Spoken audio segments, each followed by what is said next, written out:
आप सभी प्यारे भाइयों बहनों को मेरा प्यार भरा नमस्कार। कैसे हैं आप लोग? उम्मीद करते हैं अच्छे होंगे। और आज मैं यह भी उम्मीद कर सकता हूं कि इस वीडियो को देखने के बाद आपके चेहरे पर एक फूल जैसा मुस्कान खिल उठा होगा। बिल्कुल खिलेगा, क्योंकि लगभग 1.5-2 महीने से वादे पे वादे मैं करता आ रहा हूं और अभी तक पीसीएस के 111 क्वेश्चन का प्रूफ मैं दे चुका हूं। जी हाँ, पीसीएस 2024 की ही बात कर रहे हैं। इकोनॉमिक्स छोड़ करके 111 प्रश्न जी 150 में मैं दे चुका हूँ। 150 क्वेश्चन आता है पीसीएस में। इसमें विश्वास नहीं हो रहा है तो विश्वास करने के लिए आपको एक प्ले लिस्ट है, स्ट्रेटजी प्ले लिस्ट, उसमें जाना होगा और वहाँ पर आपको देखना होगा। पीसीएस 2024 का प्रूफ दिया हूँ। हिस्ट्री का अलग है, साइंस का अलग है, जियोग्राफी का, करंट का, सबका अलग है। वहाँ से आप देख सकते हैं फोटो समेत। बिना प्रूफ का हवाबाजी में कोई आज तक मैंने बात ही नहीं किया है। और वहाँ पर 111 क्वेश्चन का मिलेगा। जैसे ही मैं आज इकोनॉमिक्स का दे दूंगा, अभी तो केवल लूसेंट से दे रहे हैं, जैसे ही इसमें घटना चक्र पीवाईक्यू भी मिला दूंगा तो एक क्वेश्चन जो 111 देख रहे हैं ना, एक क्वेश्चन हो जाएगा 125। एकदम सही। कानों पे विश्वास नहीं हो रहा है तो विश्वास करने के लिए आपको प्रूफ देखना होगा और प्रूफ आपको मिलेगा प्लेलिस्ट में। और उससे पहले ज़रूरी है, सबसे ज़्यादा ज़रूरी है, आपको चैनल सब्सक्राइब करना। नहीं करेंगे तो बहुत बुरा होगा। किसका? मेरा नहीं, आपका बुरा हो जाएगा, क्योंकि आप बहुत सी सीक्रेट चीज़ें, राज की बातें नहीं जान पाएंगे। जब चैनल पर जुड़े रहेंगे तो नोटिफिकेशन जाएगा तो जानेंगे और देखेंगे। बाकी जिसको संख्या बहुसंख्या भीड़ देख कर के भीड़ के पीछे भागना है तो आप लोग करिए, मुझे क्या आपत्ति है। मुझसे तो इतने काम भर के जुड़ गए हैं कि उनकी जिम्मेदारी ही नहीं संभाली जा रही है। ठीक है। बाकी अगर आपको लगता है कि नहीं हमें कुछ जानकारी चाहिए, आप भटक रहे हैं, आपका प्री 4-5 सालों से 8 सालों से नहीं निकल रहा है, चाहे वह महिलाएं हों, लड़कियां हों, हाउसवाइफ हों, जॉब वाले हों, वो जुड़ सकते हैं। उनके लिए भी स्ट्रेटजी है। थोड़ा सा मेहनत करके आप उसमें सफलता प्राप्त कर सकते हैं। अब बात करते हैं लूसेंट इकोनॉमिक्स।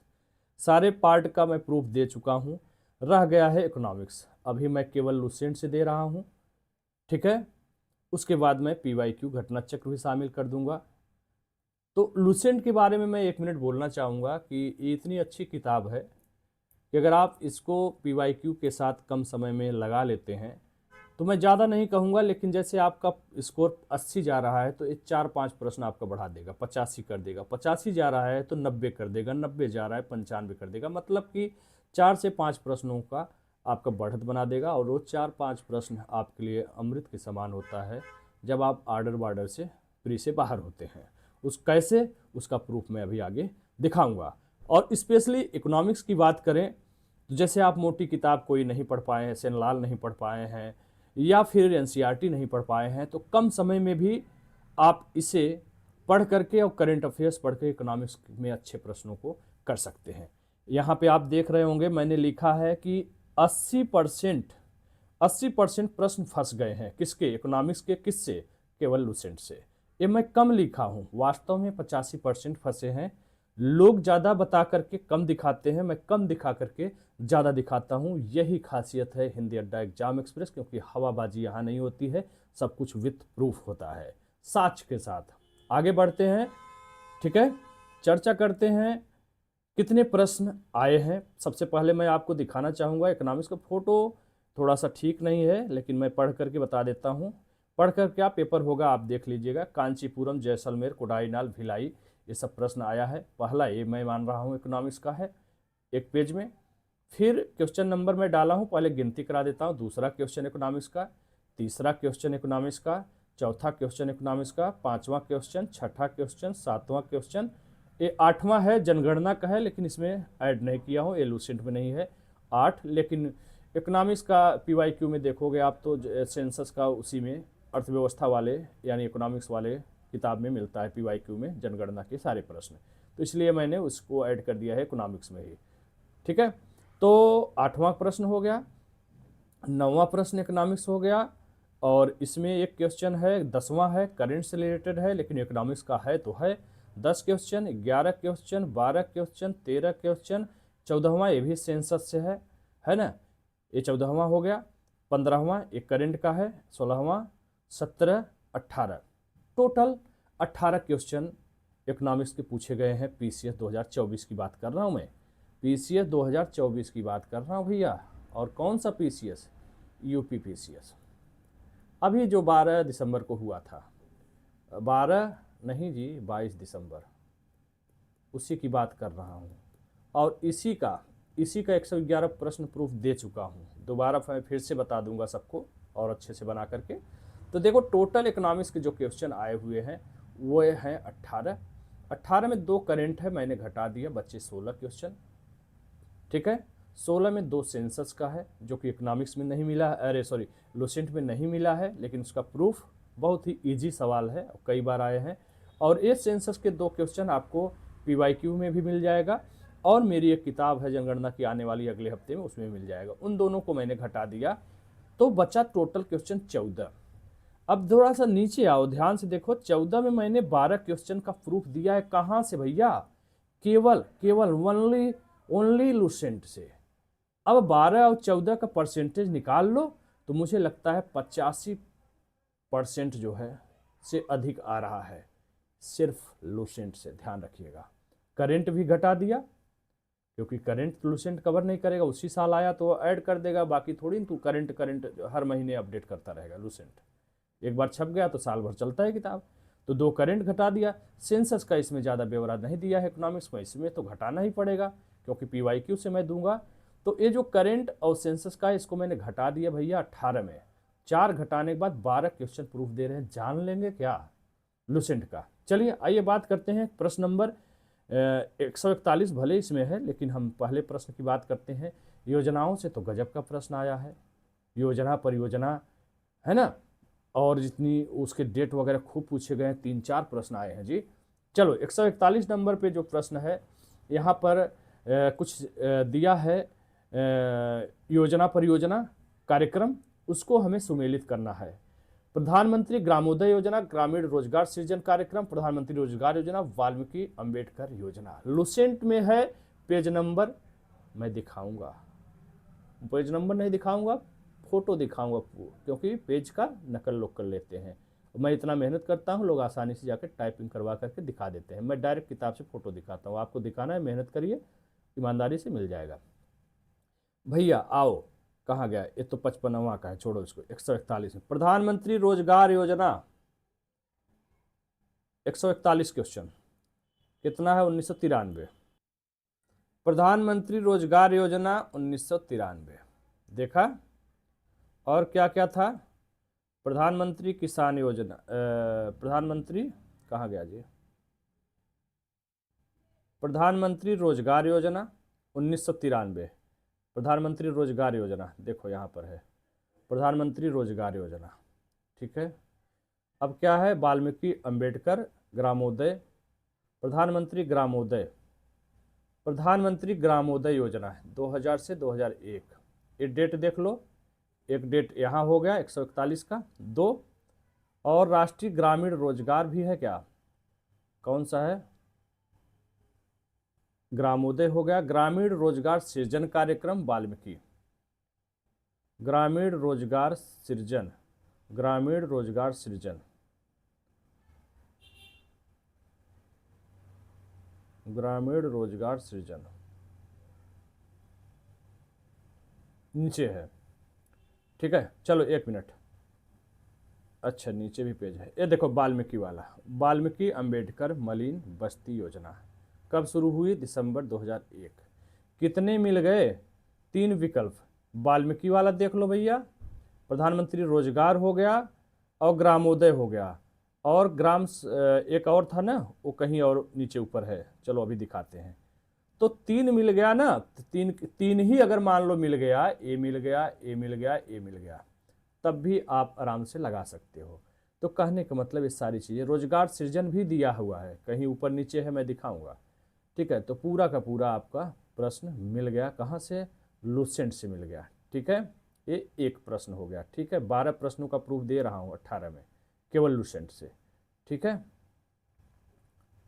चलिए और आइए आगे।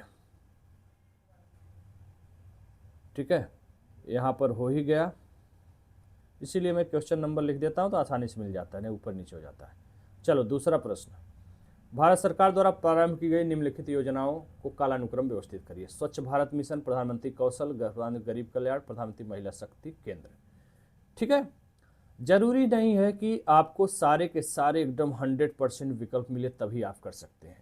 अगर 2-3 भी मिल गया, 3-4 ऑप्शन है, 3 भी मिल गया, 2 भी मिल गया, कभी कभी तो 1 से ही तुरंत मिल जाता है। कैसे, अभी दिखाएंगे आगे।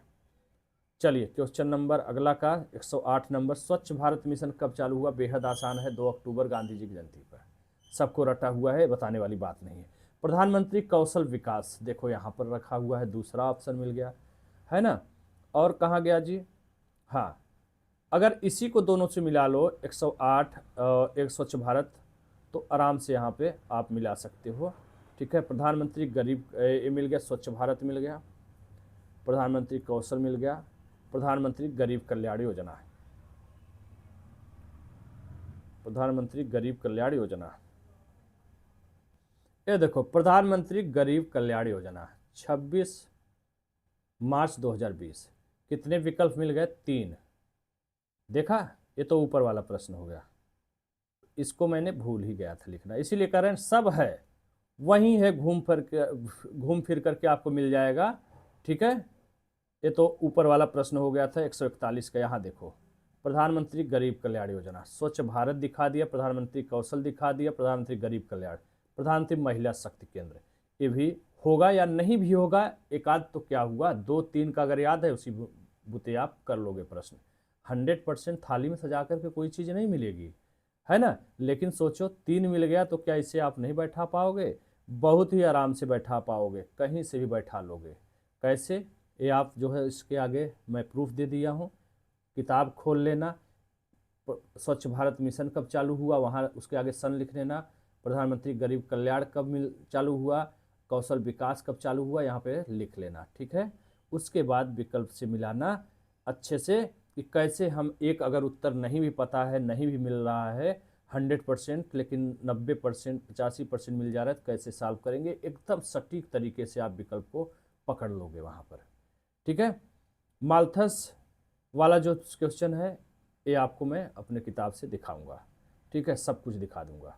तो स्वच्छ भारत मिशन हो गया, प्रधानमंत्री कौशल विकास हो गया, और ऊपर आपको मैंने दिखा ही दिया है ना, यहाँ पे गरीब कल्याण हो गया। इसी में आप ध्यान से देखोगे सब कुछ आपको मिल जाएगा। ठीक है, 2 क्वेश्चन हो गया। आइए आगे बढ़ते हैं। ये क्या है? प्रधानमंत्री आवास, ये विवादित क्वेश्चन है, नहीं ये नहीं, नीचे वाला है। प्रधानमंत्री आवास योजना ग्रामीण वाला, जल जीवन मिशन, स्वच्छ भारत मिशन ग्रामीण, प्रधानमंत्री उज्ज्वला उज्ज्वला योजना। अब इसका प्रूफ आप देखोगे तो आपको दिखाता हूँ। ये क्या है? प्रधानमंत्री उज्ज्वला योजना कब चालू हुआ? 1 मई 2016, 1 मई 2016 प्रधानमंत्री उज्ज्वला योजना है, 1 मई 2016। आ जाओ, एक ही उस आंसर। देखो यहाँ पे आपको कुछ जानने की ज़रूरत ही नहीं जी। ये देखो डी में है ना प्रधानमंत्री उज्ज्वला योजना, डी का 1, अगर एक भी डेट याद है तो इसी से आप उत्तर हल कर सकते थे। जरूरी नहीं है 3 का आपको याद हो, लेकिन कुछ तो याद रखना पड़ेगा, है ना। तो आपने देखा कि एक, केवल आपको 4 विकल्प में केवल एक विकल्प पता था और आप तुरंत पहुंचे, और एक ही विकल्प करके बाकी को तीनों में दिमाग गर्म करने के, लड़ाने की जरूरत नहीं है। एक ही से आप जो है अपना आंसर पा गए, और बाकी आपने देखा कि यहाँ पर 2 4 4 4 है, और डी पर लिखा है प्रधानमंत्री उज्ज्वला योजना, और इसका आंसर तो ए है, मई 2016, और कहीं जो है ही नहीं। हाँ, अब टेंशन आ गया, मई है कि नवंबर 16 है, यहाँ पे दिमाग में डिस्टरबेंस हो गया। लेकिन अगर अच्छे से आपने तैयार किया है, प्रधानमंत्री उज्ज्वला योजना कब शुरू हुआ? मई 2016, तो एक ही से आपका उत्तर मिल गया। नवंबर और मई में डिस्टर्ब हो गए, तब आपको दूसरा आंसर भी जानना जरूरी हो जाएगा। जैसे जैसे आओगे आगे तो इस तरह डिटेल में भी दिया है, प्रधानमंत्री उज्ज्वला योजना कब चालू किया गया, कहाँ से चालू किया गया, ये सारी चीज़ें दिया हुआ है ना। और उसके बाद रुको, वहाँ पर जो लिखा हुआ है एक सीरियल से, वहाँ भी तो है जी, वहाँ का तो मैंने दिखाया नहीं है ना। उज्ज्वला योजना हो गया, और कौन कौन सा है जी, वो सब भी दिखा देता हूँ। इस तरह से आप लोग देख सकते हैं, योजनाओं वाले बॉक्स में चले जाइए, सब कुछ दिया हुआ है वहाँ पर।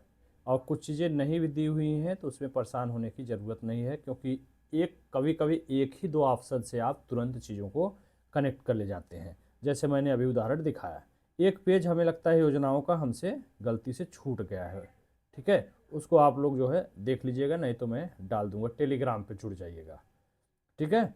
स्वच्छ भारत मिशन ग्रामीण, ये सब कोई कठिन थोड़ी न है, तो बहुत बार आया है। बस डेट की बात है, वो आपको जल जीवन मिशन कौन नहीं जानता जी, स्वच्छ भारत मिशन, जल जीवन मिशन, है ना, जनधन खाता, ये सब तो रटा रहना चाहिए, बार बार पूछे जाने वाले प्रश्न है, ठीक है। प्रधानमंत्री उज्ज्वला योजना हो गया, और ऐसे ही पूरा कई बॉक्स बना करके लूसेंट में दिया हुआ है, ठीक है। चलिए, यहाँ पे विस्तार में भी दिया है प्रधानमंत्री उज्ज्वला योजना में क्या क्या है, सब भी यहाँ से आप चीज़ों को पढ़ सकते हैं। क्यों पढ़ सकते हैं? क्योंकि देखिए यहाँ पर पूछ दिया अटल पेंशन योजना में कितना पैसा दिया जाता है। हालांकि ये प्रश्न विवादित है, आयोग ने गलत उत्तर दिया, जैसे 20 है, यहाँ 12 होना चाहिए, यहाँ 300 कुछ होना चाहिए, है ना। तो कुछ चीज़ें जो है यहाँ पे गलत दिया है। और इस क्वेश्चन को भी आप एक ही आंसर से कैसे हल कर सकते हैं, आपको मैं दिखाना चाहूँगा, पूरे अच्छे से समझने की कोशिश करिएगा, ठीक है। प्रधानमंत्री अटल पेंशन योजना, देखिए यहाँ पे विस्तार में दिया हुआ है, अरे प्रधानमंत्री कह रहे हैं अटल पेंशन योजना, इसकी शुरुआत 9 मई 2015 में की गई, ठीक है। ये कह रहा है कि इस योजना के अंतर्गत पेंशन की मात्रा तथा इसकी अवधि का निर्धारण इसके अंतर्गत दी जाने वाली अंशदान पर निर्भर करेगी। 31 दिसंबर 2015 से पूर्व इसके अंतर्गत खोले जाने वाले खाते पर सरकार 5 वर्ष तक प्रीमियम का 50% जो अधिक से अधिक 1000 वार्षिक होना अंशदान था। मतलब यहाँ पे अंशदान के अनुसार निर्भर करेगा, अधिक से अधिक इसका 1000 वार्षिक है, यानी मिनिमम कुछ होगा। मिनिमम क्या है इसका, उसे हमें देखना पड़ेगा। तो यहाँ पे ऑप्शन दिया तो है, यहाँ पे कह तो रहा है अटल पेंशन योजना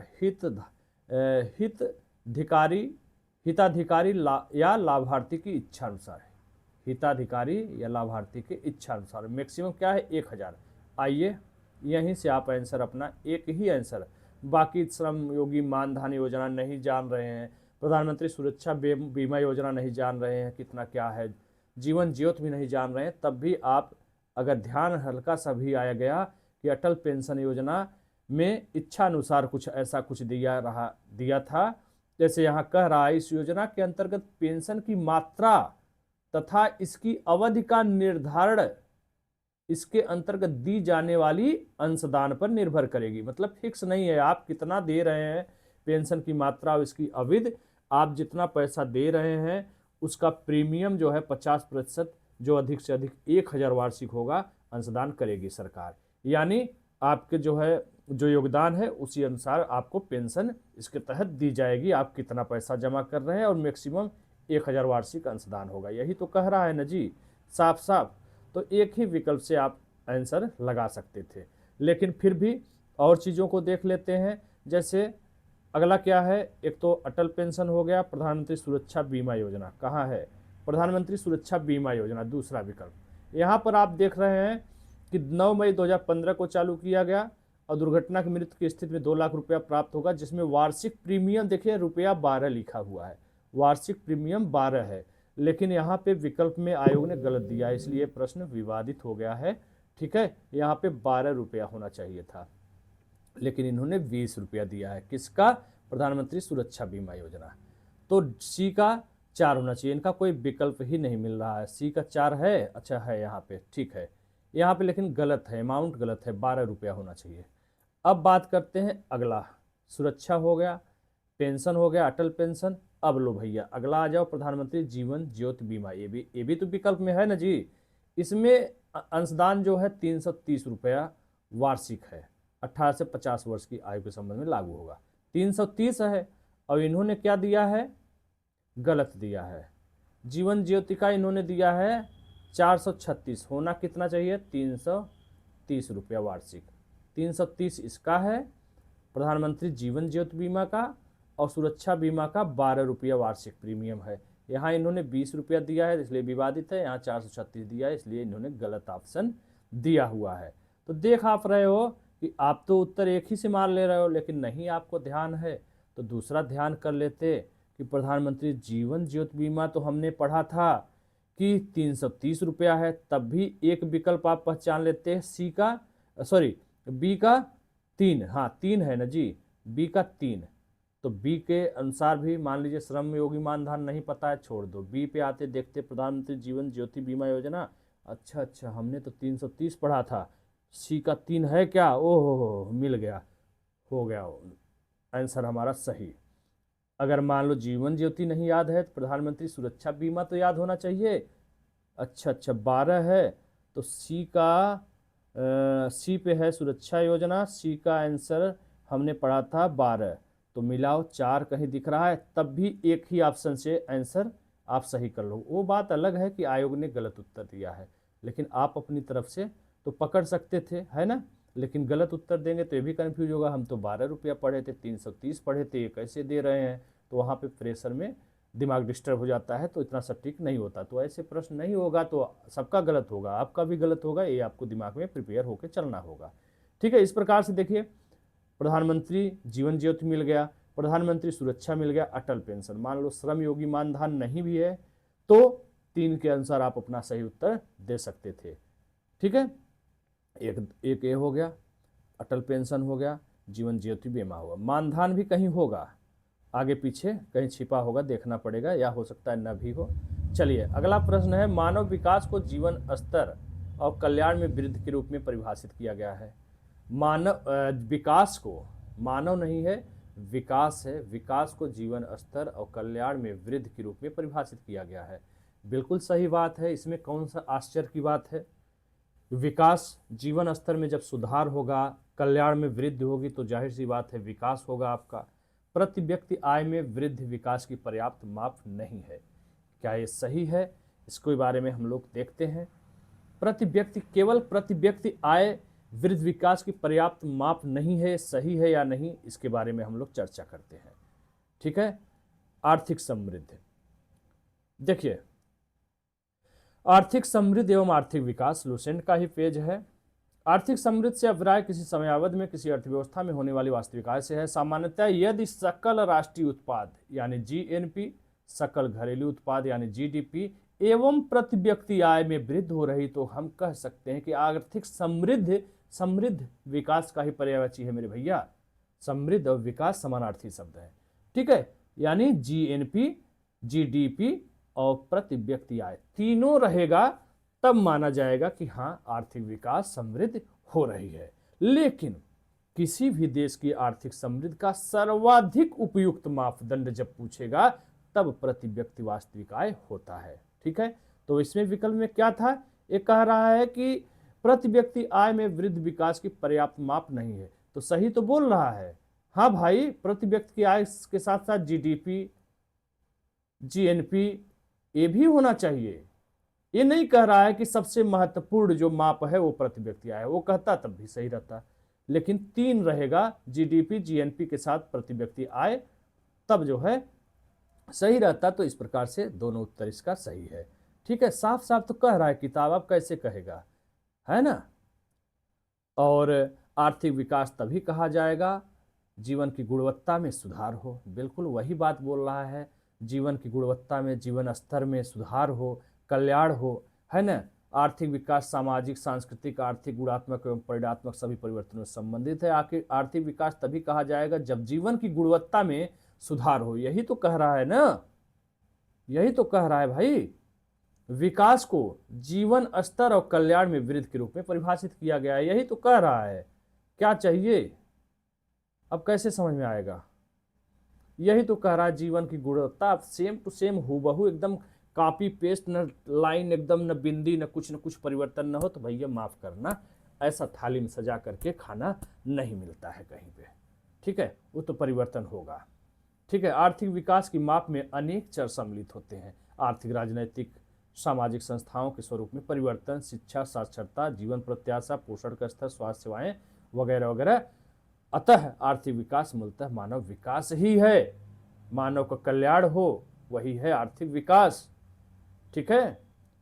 और प्रोफेसर अर्थशास्त्री प्रोफेसर अमर्त्य सेन ने आर्थिक विकास को अधिकारिता तथा क्षमता के विस्तार के रूप में परिभाषित किया है, जिसका तात्पर्य जीवन पोषण, आत्मसम्मान तथा स्वतंत्रता से है। समझ में आ गई बात? वही चीज है। अब कुछ आ जाएंगे मुंह फाड़ करके, बदबूदार मुंह लेकर के, कि आप घुमा फिरा के देते हैं। अरे बेवकूफ आदमी, कौन सा किताब है जिससे हूबहू आयोग कॉपी पेस्ट करता है तुम्हारी तरह मोबाइल से और चिपका देता है दूसरी जगह ले जा करके? घुमा फिरा के आएगा सब। जब तुम आंसर सबका बदल जाता है, भाषा शैली लिखने की बदल जाती है, आंसर राइटिंग जब आप करते हो तो प्रश्न बनाने में भाषा शैली नहीं बदल जाएगी। यहाँ जीवन की गुणवत्ता शब्द का यूज कर रहा है और क्वेश्चन में कर दिया कि भाई जीवन स्तर। अब कह रहे हो कि तुमको जीवन स्तर ही दिखाओ भैया हमको, तभी हम मानेंगे। तो आप पढ़ाई छोड़ दीजिए, आपके लिए पढ़ाई करने के लिए नहीं बना हुआ है। आप पढ़ाई छोड़ दीजिए, दूसरा कोई काम करिए, क्योंकि जरूरी नहीं है कि सब कोई पढ़ाई ही करे, है ना। दुनिया में बहुत काम है, आपको कॉपी पेस्ट जहां मिलेगा वहीं जाकर कर लीजिएगा। ठीक है। आ जाते हैं राय देने। कभी कभी वैसे तो आप सब बहुत प्यारे हो, 99% हमारे पे अच्छे कमेंट आते हैं, अच्छे आते हैं। उसके पीछे कारण है, क्योंकि अच्छे तरीके से चीज़ों को बताता हूँ। लेकिन कुछ एजेंट तो हर जगह फैले हुए हैं। यहीं आ जाइए मुखर्जी नगर, इलाहाबाद, कहीं भी चले जाइए, कोचिंग के सामने पर्चा ऐसे पकड़ लेंगे आपको। जैसे ही आप बोर्ड देखोगे कोचिंग का, हाथ पकड़ खींच लेंगे, आपका पीछे पड़ जाएंगे। ऐसे ऐसे काम चल रहा है, पूरा धंधा बना के रख दिए हैं।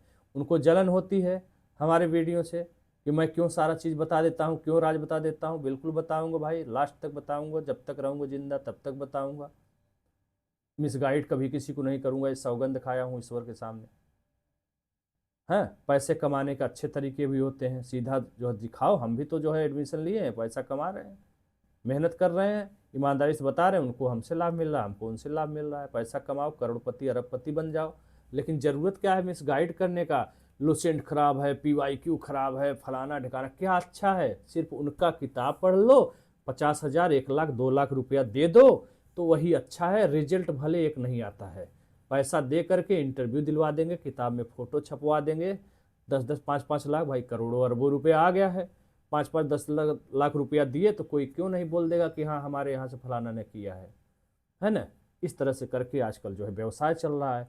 तो उस तरह के लोग भी अपने चैनल पे हैं, है ना। वो मुंह फाड़ के बोल देते हैं कुछ भी। तो खैर, ऐसे वही है कहावत, ऐसे लोगों के लिए कुत्ता भौंके बार बार, हाथी चले मस्त चाल। इसी तरीके से आप भी चलिए। ऐसे कुत्ते बिल्ली रास्ते में आपको बहुत मिलेंगे, जो रोड़ा डालेंगे, आपके रास्ते को काटने की कोशिश करेंगे। आप उनके साथ उसी तरह व्यवहार करिए जैसे एक जानवर के साथ, हिंसक जानवर। सभी जानवर के साथ नहीं, कुछ जानवर बहुत प्यारे होते हैं, जब वो आपको प्यार दें तो आप उनको प्यार दीजिए। लेकिन कुछ जानवर होते हैं जिनसे दूरी बना करके, उचित दूरी बना करके ही रहना चाहिए। और ज़रूरत पड़ने पे आपके ऊपर अगर खतरा हो तो उनको कैसे निपटना है ये आपको अच्छी तरह पता है। चलिए, ज़्यादा बकवास नहीं करते हैं, बात करते हैं मानव विकास सूचकांक SDI में किन संकेतकों का, संकेतांकों, संकेतकों, है ना, कुछ भी शब्द यूज करे, संकेत का उपयोग किया जाता है। आय स्तर दिया है, शिक्षा दिया है, पर्यावरण स्थिति दिखा है, संभावित जीवन अवधि या आयु। अब बात करते हैं इसका प्रूफ। भैया कहाँ है? लुसेंट से दे रहा हूं, PYQ घटनाचक्र से भी दूंगा, बाद में दूंगा। आइए अच्छे से देखिए।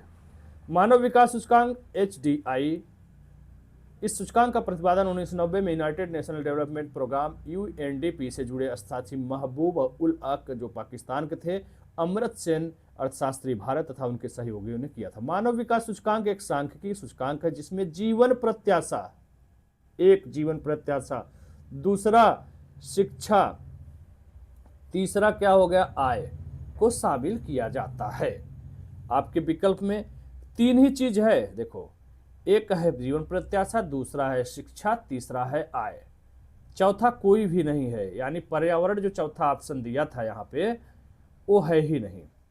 तो यही नहीं है, इसी को काट देना है। हमें उत्तर मिला लेना है 1, 2, 4, कहीं है? ये देखो B, मिल गया आंसर। क्या चाहिए भाई? जान लेंगे, किताबों का पढ़ना होगा, अच्छे से पढ़िए, तब आराम से कर लेंगे। ठीक है, एकदम फर्स्ट क्लास।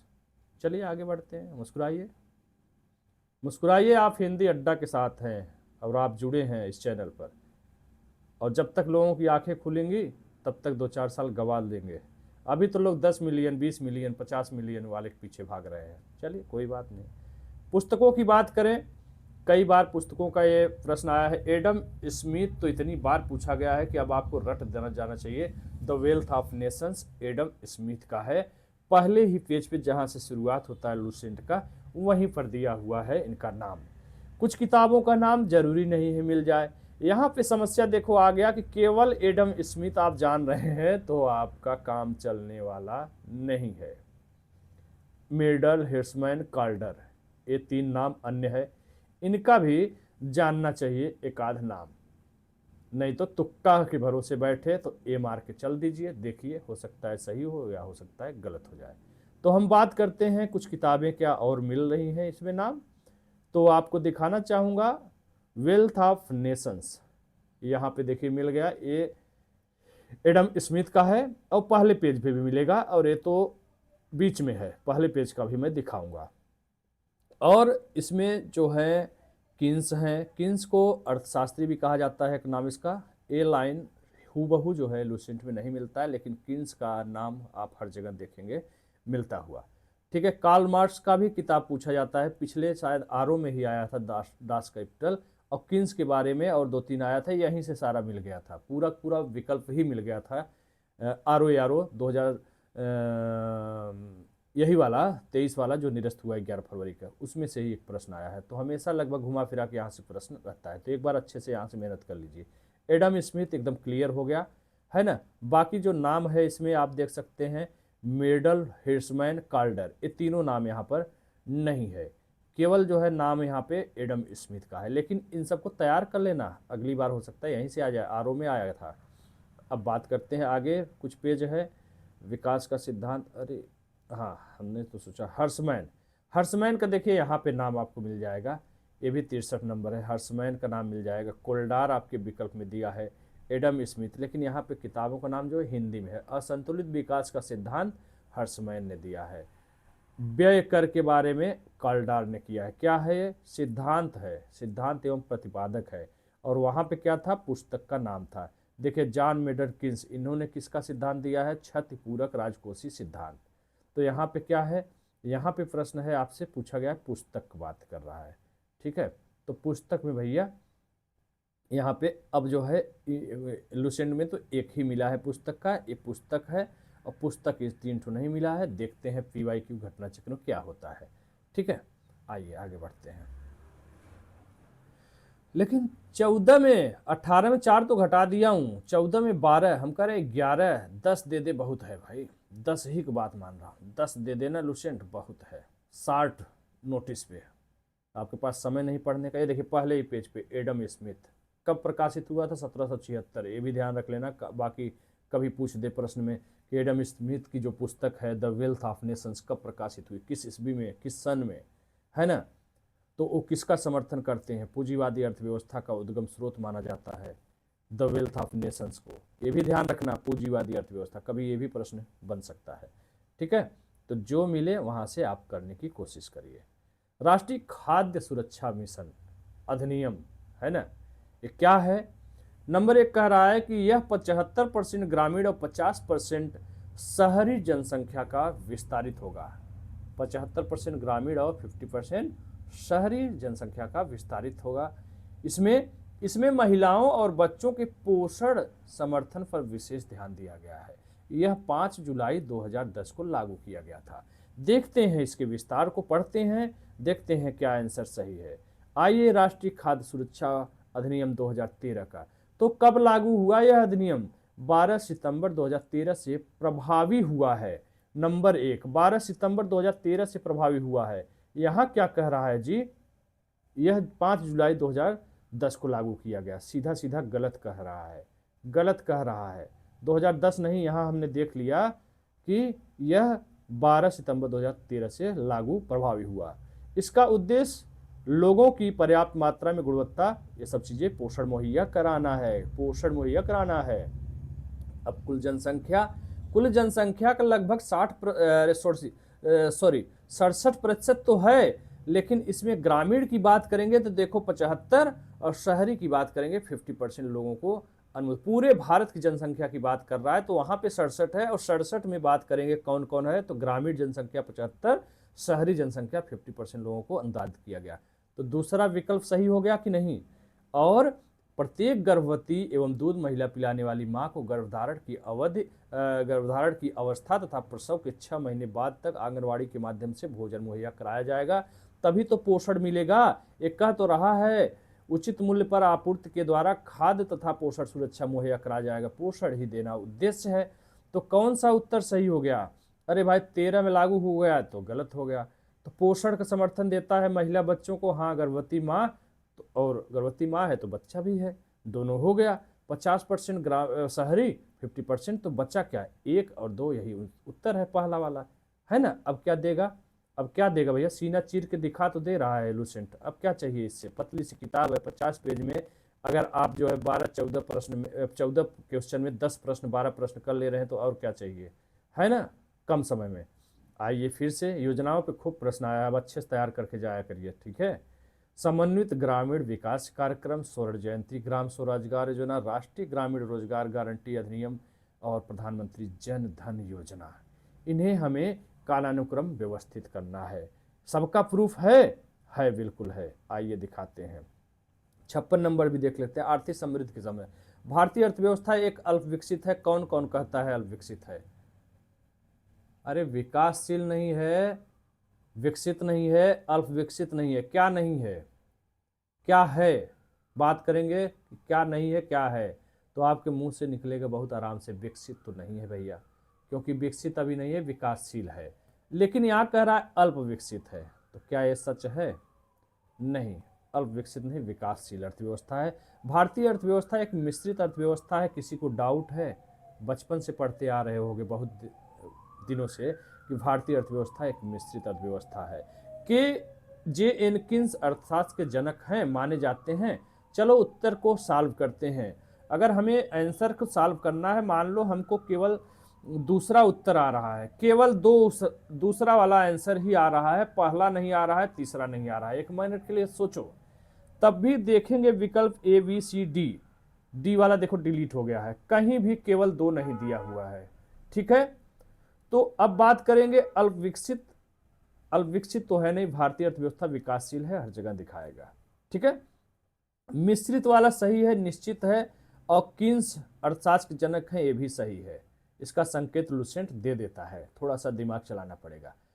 अगर आप केवल तीनों कहोगे, 1 2 3 सही है, तो इसमें डी वाला जो विकल्प है उसमें भी 1 2 और 3 दिया ही नहीं हुआ है, इसमें कट गया है, थोड़ा सा आप लोग देख लीजिएगा, 1 2 3 विकल्प ही नहीं दिया है, तो तीनों आप कर ही नहीं चाहोगे, आपकी मजबूरी है कि आप इसमें विकल्प चुनोगे पहला, 2 और 3, क्योंकि ऐसा कोई विकल्प ही डी में भी 1 2 या 3 नहीं दिया है, तो आपके पास ऑप्शन ही नहीं है तीनों चुनने का, तो मजबूरी बन जाती है न जानते हुए भी 2-3 विकल्प चुनने का। यदि आपको ये पता है कि भारतीय अर्थव्यवस्था एक मिश्रित अर्थव्यवस्था है, तो आपको ऐसा कोई विकल्प ही नहीं मिलेगा कि 2 पहले के अलावा कोई और आप चुन लें, ठीक है। यहाँ पर भी ये बहुत आसान चीज़ है, विकासशील अर्थव्यवस्था है, विकसित अभी नहीं है, ठीक है।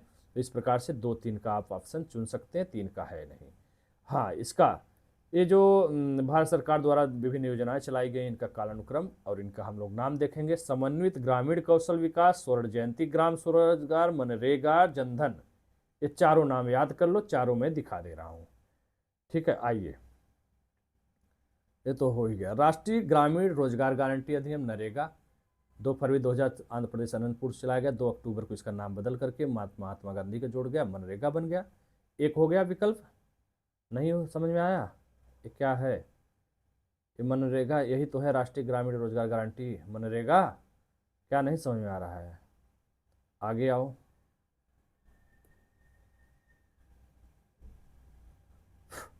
स्वर्ण जयंती ग्राम रोजगार योजना, शहरी 1997, ग्रामीण 1999, क्वेश्चन नंबर 55 वही तो है, देखो और क्या है 55 में, ठीक है। देखो, ग्राम स्वरोजगार योजना, राष्ट्रीय हाँ, ग्रामीण वाला मिल गया, और उसके बाद राष्ट्रीय ग्रामीण रोजगार गारंटी मनरेगा हो गया, समन्वित ग्रामीण विकास, ठीक है। अभी एकीकृत समन्वित ग्रामीण विकास कार्यक्रम है, पता नहीं वही है कि नहीं है, कोई बात नहीं। दो तो मिल गया। राष्ट्रीय ग्रामीण जो रोजगार, हाँ यहाँ पे देखो, राष्ट्रीय ग्रामीण रोजगार 2006 गारंटी अधिनियम, ये है भैया कौन सा, मनरेगा का, वहाँ भी दूसरे पेज में भी, यहाँ भी दिखा दिया क्या है मनरेगा, राष्ट्रीय ग्रामीण रोजगार गारंटी, और यहाँ पे जो बॉक्स बना हुआ है यहाँ पर भी दिया हुआ है राष्ट्रीय ग्रामीण रोजगार वाला, ठीक है। और ग्रामीण पूछा था, स्वरोजगार, स्वरोजगार पूछा है तो 1999, ये तो है ही। जन धन की बात है, जन धन कौन नहीं जानता है जी, इतना आसान प्रश्न, प्रधानमंत्री जन धन योजना, खूब खाता खुलवाए थे सब लोग, ये भी होगा कहीं, होगा नहीं है, अभी दिखाता हूँ, कहाँ गया जी, छूट गया क्या पेज, एक तो एक दो पेज मैं भूल गया हूँ। जन धन योजना कहाँ है, यहाँ देखो, अटल पेंशन योजना का भी दिया हुआ है, प्रधानमंत्री सुरक्षा बीमा योजना का भी डेट दिया है, ये सब भी ध्यान रख लीजिएगा, ठीक है, जो अभी मैं ऊपर प्रश्न बताया था। इसमें देखिए कोई एक पेज में भूल गया हो, प्रधानमंत्री जन धन योजना, तो बहुत ही आसान है जी, ये तो हर जगह मिल जाएगा आपको, ठीक है। लुसेंट में भी है, एक पेज में कोई भूल गया हूँ इसलिए एक दो डेट में नहीं दिखा पाया हूँ, उसको आप लोग मिला लीजिएगा, कौन सा जो है बहुत खजाना है कि ढूंढेंगे आप नहीं मिलेगा, है ना, आराम से मिल जाएगा, वो हर जगह मौजूद है, प्रधानमंत्री जन धन योजना, ठीक है, बहुत ही आसान है। हाँ, एक पेज मेरे से कोई मिस हुआ है, और बाकी भारतीय अर्थव्यवस्था अल्पविकसित है कि मिश्रित है, देखो, हाँ देखो यहाँ पर आ गया ऑप्शन, मैं बोल रहा था ना, ऐसा कोई ऑप्शन डी में भी एक दो तीन नहीं, केवल तीन सही है, तो आपको तो कम से कम दूसरा विकल्प बिल्कुल रटा हुआ है कि भारतीय अर्थव्यवस्था एक मिश्रित है।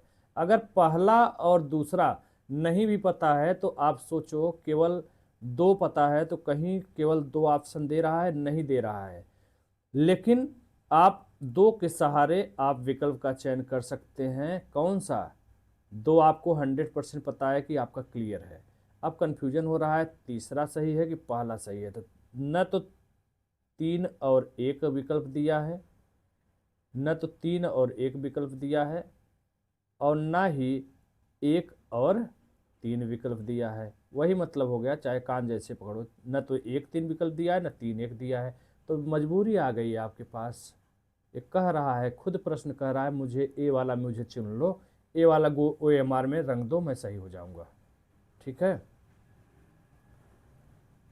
चलिए आगे बढ़ते हैं।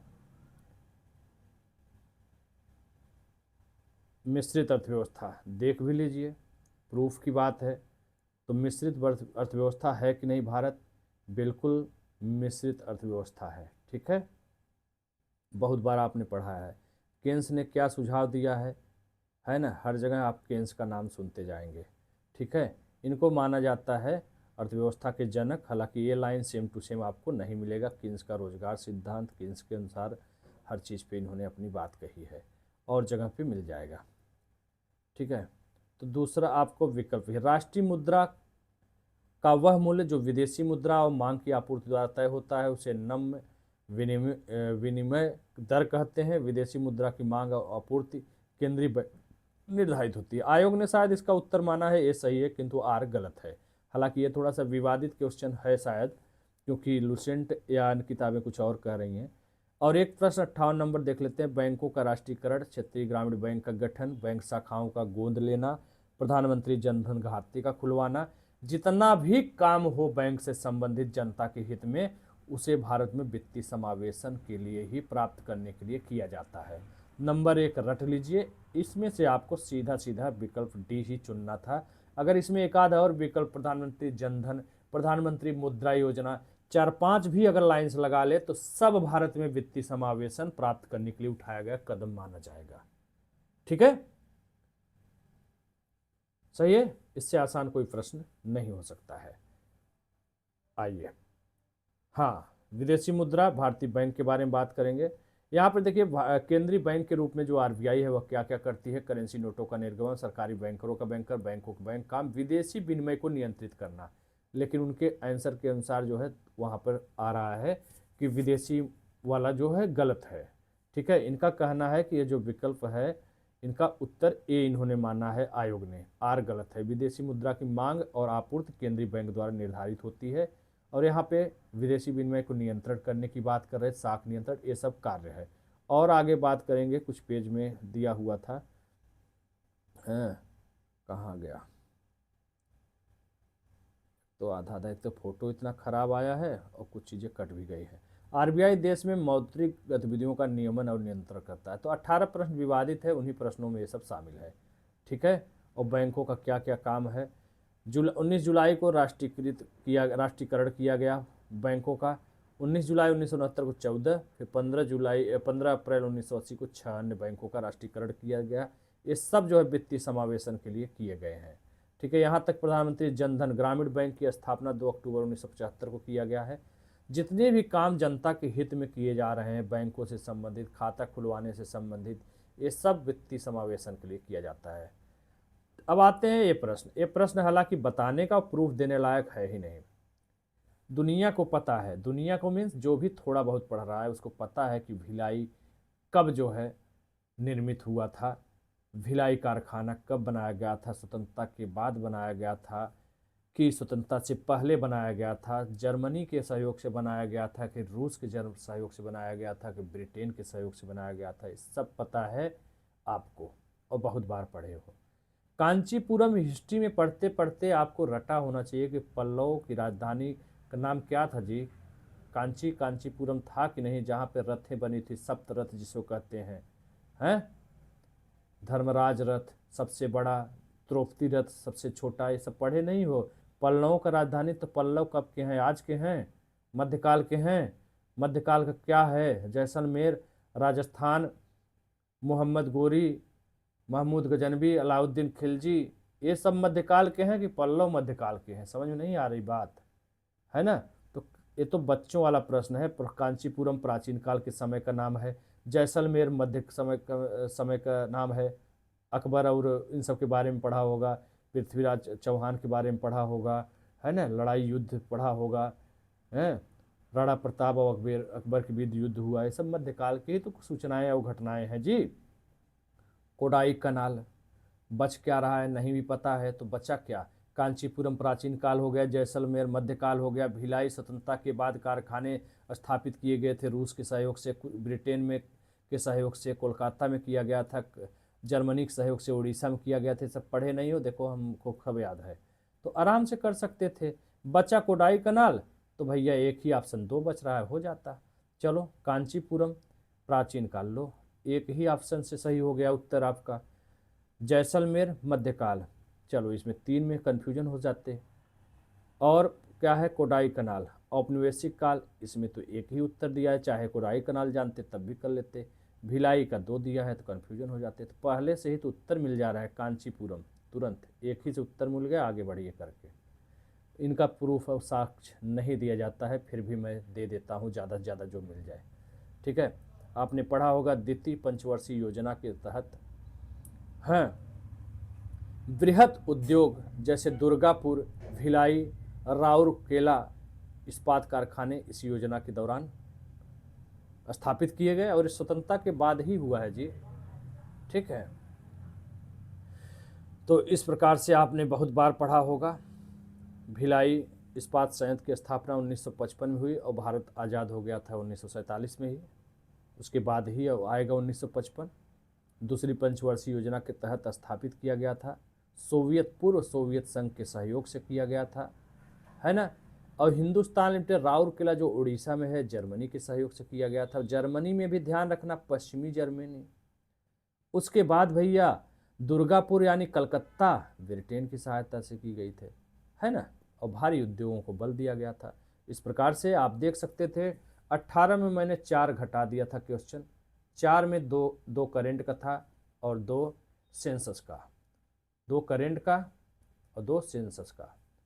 इसका मैं आगे वाले में दे दूंगा प्रूफ, फिर भी एक दो प्रश्नों को छोड़ दिया जाए तो मैं यहाँ, ये तो लूसेंट में 4 घटा दिया हूँ, तो मैं 14 में आपको 12 क्वेश्चन का प्रूफ दिया हूँ। न 12 मानो, 11 तो मानोगे, कोई बात नहीं, 11 ही मान लो भैया, है ना। कंप्लीट मानना है तो 11 मान लीजिए। तो 111 में 11 जोड़ो, 112, 10 और जोड़ दो, 122 हो गया।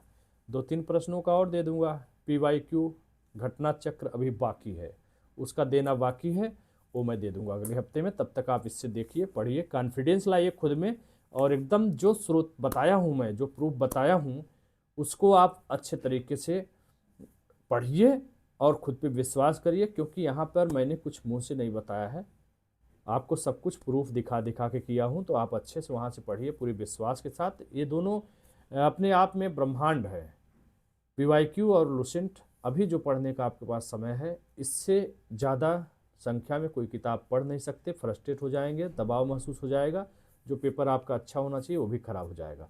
परीक्षा दे लीजिए, पेपर दे लीजिए एक बार अच्छे से पढ़ करके, फिर जब आपके पास समय रहेगा खूब NCERT, लक्ष्मीकांत, ये सब मोटी मोटी किताबें पढ़िए, कोई प्रॉब्लम नहीं है, और सभी पढ़ते हैं, पढ़ना चाहिए, ठीक है। बाकी फतह बैच की बात है, कुछ लोगों का मैसेज आ रहा है दूसरा का, तो मैं देखता हूँ उसमें क्या हो सकता है। अभी तो फतह 1 ही चल रहा है, और सेकंड के बारे में मैं देखता हूँ आप लोगों का कितनी संख्या है, उसके अनुसार मैं डिसीजन लेता हूँ। होली के आसपास कुछ ऐसा कुछ प्लान बनता है तो फतह 2 बैच लॉन्च किया जाएगा, 2 नहीं 3 बैच लॉन्च किया जाएगा, ठीक है। B A B C कहो या 3 कहो, जो भी कहो, है ना, देखा जाएगा, ठीक है। चलिए मिलते हैं अगले वीडियो में। धन्यवाद, नमस्कार, जय हिंद, जय भारत।